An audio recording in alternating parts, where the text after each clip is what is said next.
বৌমা, এখনো না খেয়ে বসে আছো? আজকেও বাবুর আসতে দেরি হবে নাকি? হ্যাঁ মা, মনে হয়। সে কি, বাবু বলে দেয়নি লেট হবে? আর যাও, বসে থেকো না, খেয়ে নাও। তোমার ছেলেটাও ঘুমিয়ে গেছে, আজ না হয় ও আমাদের কাছেই ঘুমাক। না না মা, মাঝরাতে আবার উঠে কাঁদলে আপনাদেরই ঘুম নষ্ট হবে। আমি খেয়ে উঠেই ওকে নিয়ে আসছি। ঠিক আছে, আগে ঠিক করে খাও তুমি, তারপর। আজকাল ঠিকমতো খাওয়া দাওয়া করছো না তুমি। না না মা, খাই তো। আমি খাবার বেড়ে রেখেছি, পুরোটা যেন খাওয়া হয়। এ কি, এত কে খাবে? তুমি? আবার কে? মা, চুপ, কোনো কথা শুনব না। পুরোটা খাবে, তারপর উঠবে। মৌ অনেক কষ্টে পুরো খাবারটা শেষ করে ওর শাশুড়ির ঘরে যায় ছেলেকে আনতে। মা, খেয়েছো পুরোটা? অনেক কষ্টে। Good girl. নাও, ওকে নিয়ে যাও তাহলে।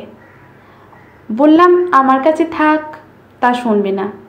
না মা, আজ আমার কাছেই থাক। আপনার ছেলের তো আজকাল দেরি হয় আসতে। আমি একা একা কী আর করব? ও থাকলে তাও ওর সাথে দুটো কথা বলতে পারি আর কি। যাও শুয়ে পড়ো, বাবু এলে আমি দরজা খুলে দেব। তুমি রেস্ট করো। আজ হচ্ছে বাবুর, বৌমাকে টাইম না দেওয়া ওর বের করছি, মনে মনে বলে মৌয়ের শাশুড়ি মা। কিছুক্ষণ পরেই ডোরবেলটা বেজে ওঠে। সময় হলো আসার? আর বলো না, সব বাইরের দেশের ক্লায়েন্টগুলোর সাথে কথা বলতে হচ্ছে, তাই এত দেরি হয়ে যাচ্ছে আজকাল।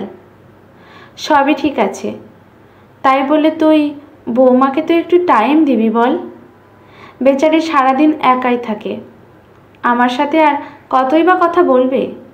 তাও মাঝে মাঝে পাশের বাড়ির তনুটা একটু আসে বলে বৌমার ভালো লাগে।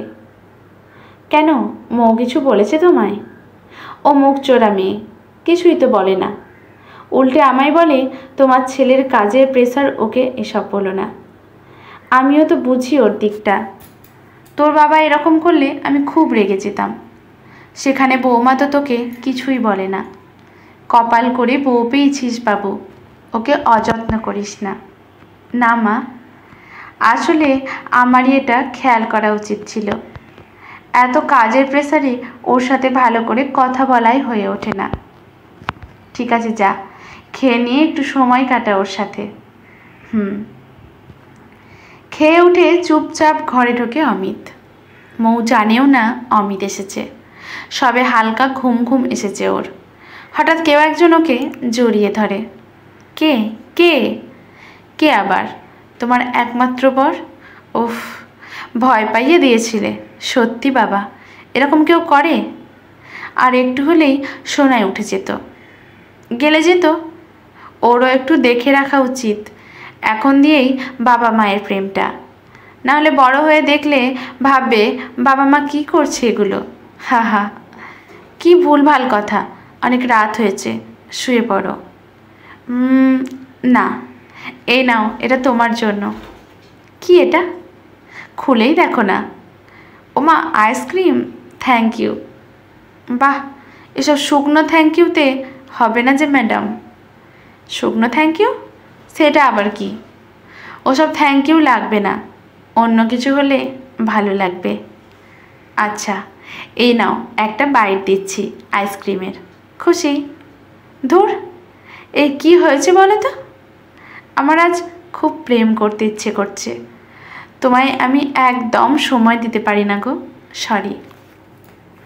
আমি কি সেসব নিয়ে কখনো কিছু বলেছি? জানি, তুমি বলবেও না। আমায় এত ভালোবাসো, তাই আমার কোনো দোষই তুমি দেখতে পাও না। যাই হোক, এসব কথা থাক এখন। তো এখন হবেটা কি এখন? অমিত মৌয়ের ঠোঁটের ওপর ঠোঁট ডুবিয়ে দেয়। ধ্যাত, সোনায় উঠে যাবে। উঠুকে, আমার বউকে ভালোবাসছে এখন, ওর দেখে রাখা উচিত, ভবিষ্যতে ওরও কাজে লাগবে। যা যা তা একটা। আজকের গল্পটি এখানেই সমাপ্ত। ভালো লাগলে লাইক শেয়ার কমেন্ট করে পাশে থাকবেন এরকম আরও অনেক গল্প পাওয়ার জন্য। ধন্যবাদ।